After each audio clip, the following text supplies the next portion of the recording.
Hey guys, CS Joseph here with csjoseph.life, talking about Jungian analytical psychology, or quite frankly, how to social engineer people using Jungian psychological archetypes.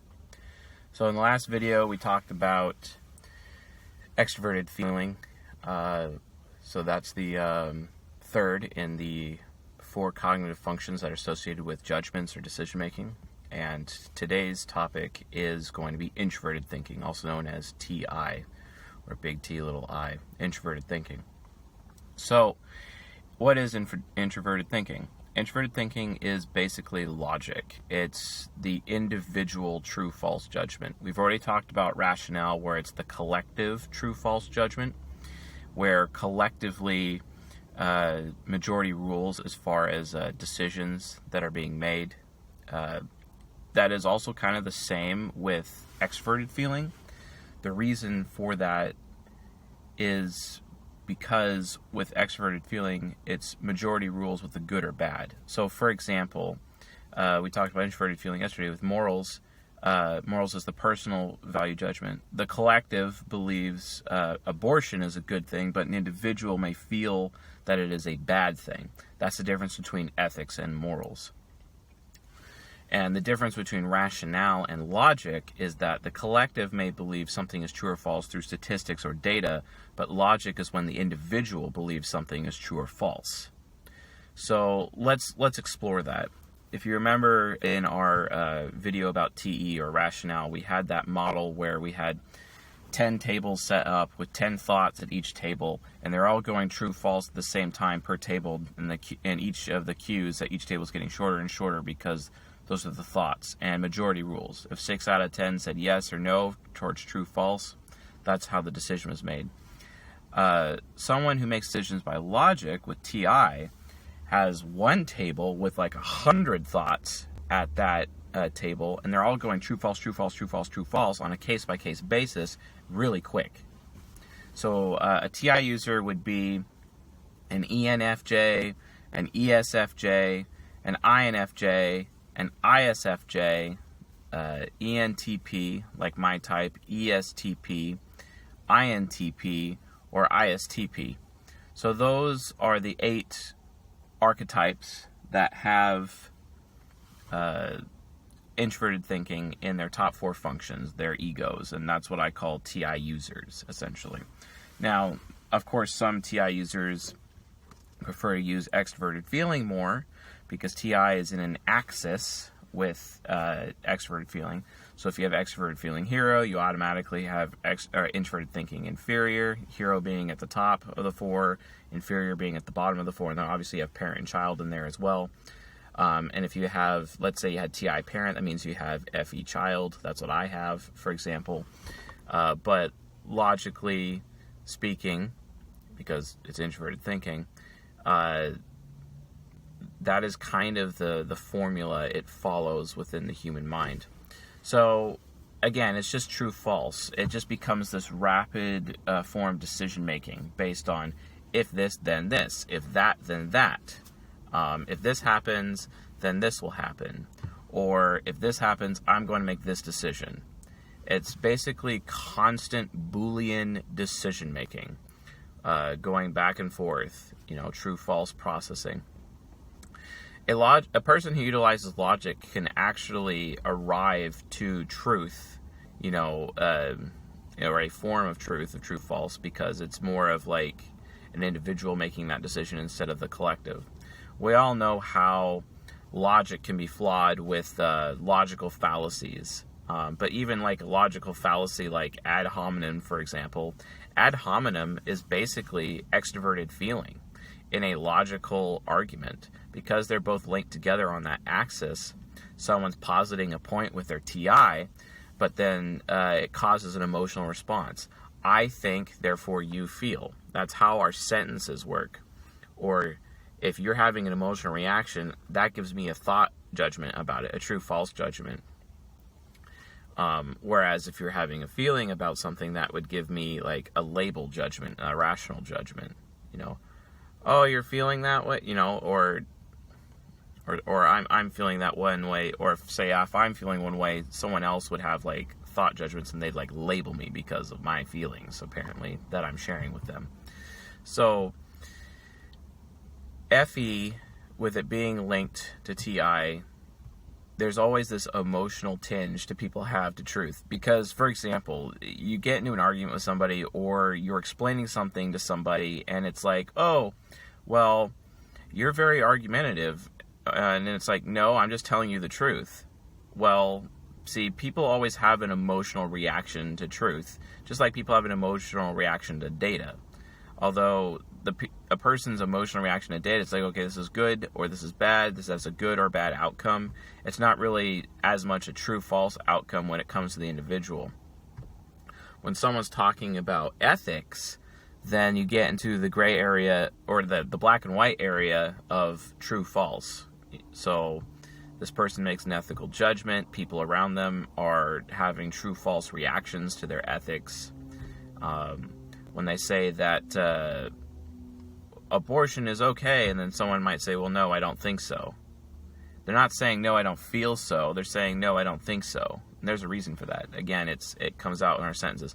All of the cognitive functions actually comes out with how we speak and almost every behavior we have. Even drinking Jamba Juice one day, and how fast you're drinking your Jamba Juice, or whether or not you savor it, all that, it literally comes down to your cognitive functions. And that's what, that's a mixture of perception functions with decision-making and judging functions, of course, in that action, but still, it's cognitive function-based.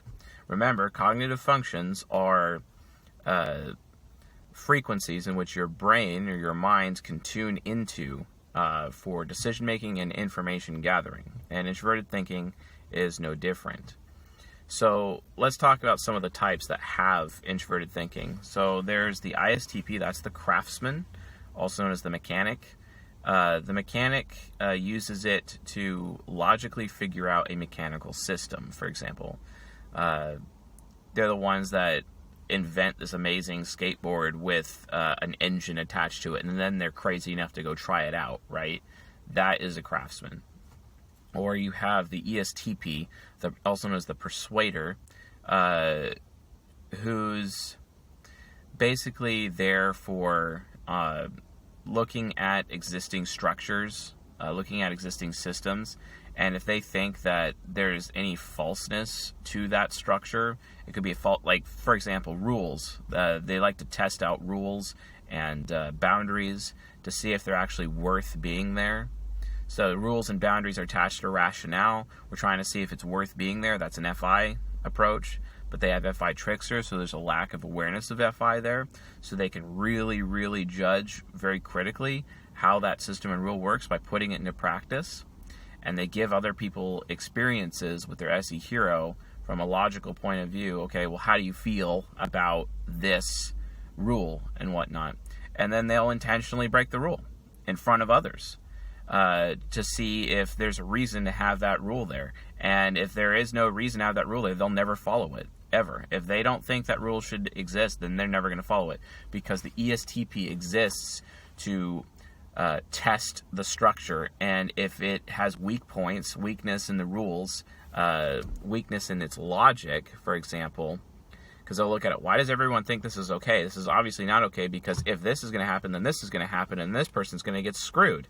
So they end up having an ethical reason after their logic processes the entire system piece by piece. Instead of looking at the system as a whole, it will literally break it down piece by piece, screw by screw. And so what the ESTP would do would tear down the entire system, completely tear it down, and replace it with something better. Or it would tear parts out of it and put in new parts to make it more reinforced. That's what the ESTP does. And it does that, and they do it through argument. They do it through even their approach to mechanics and improvement and innovation. It's like the mechanical innovator, or the idea innovator in the moment, basically, is the persuader. An ENTP is similar to the persuader in that way, except it's not very existing system based, because the ESTP is the ultimate realist, but the ENTP is the ultimate I don't want to say novelist. It's more like because that's more the ENFP. It's more, they're focused on the vision and, okay, what new system could we bring in later?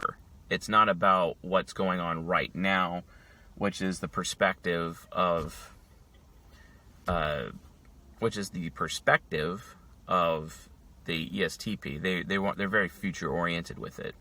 So INTPs are very similar, except they want to control every aspect of the system, because they're going to create a nice system, but they're going to do it piece by piece, kind of like Legos. And if they find out that a piece that they're building isn't working, they'll tear it down, start over again, and put in the proper pieces, and then continue on. And they can do this really, really quick with their TI hero. It's extremely difficult, especially when I'm arguing with TI heroes, ISTPs, and INTPs. It's extremely hard to break them out of their own thinking, because there are times when TI parent will see that TI hero is actually wrong. But the only way to defeat TI hero is with data. It's with rationale. So I have to end up doing a lot of research, getting a lot of statistics, getting a lot of different opinions, and presenting that to the TI hero. And only then will the TI hero consider my point.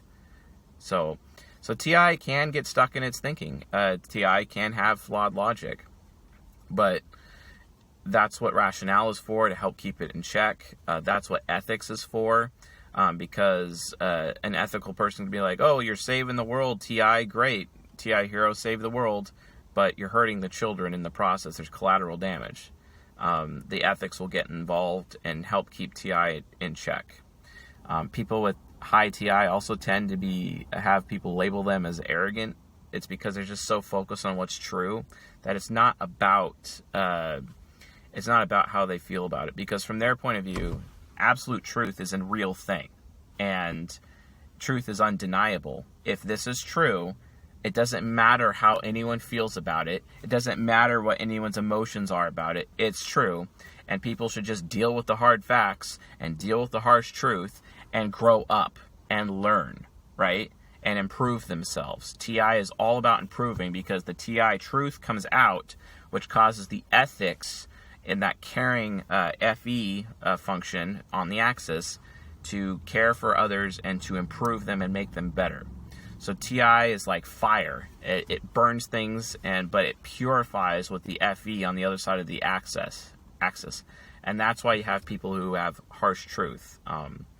And they're not willing to compromise in their thinking in that way. Unless, of course, you show them data and statistics and arguments otherwise. But again, they're going to evaluate all those arguments on a case-by-case, piece-by-piece basis. And if they find any logical flaws in your argument, they're just going to reject it entirely. So, anyway, that concludes today's talk on TI, or introverted thinking logic. If you found this video helpful or educational or informational, please like and subscribe. If you have any questions relating to introverted thinking, please feel free to leave a comment, and I will do my best to answer your questions for sure. Anyway, I'll probably be doing another video tonight, so I'll talk to you all later.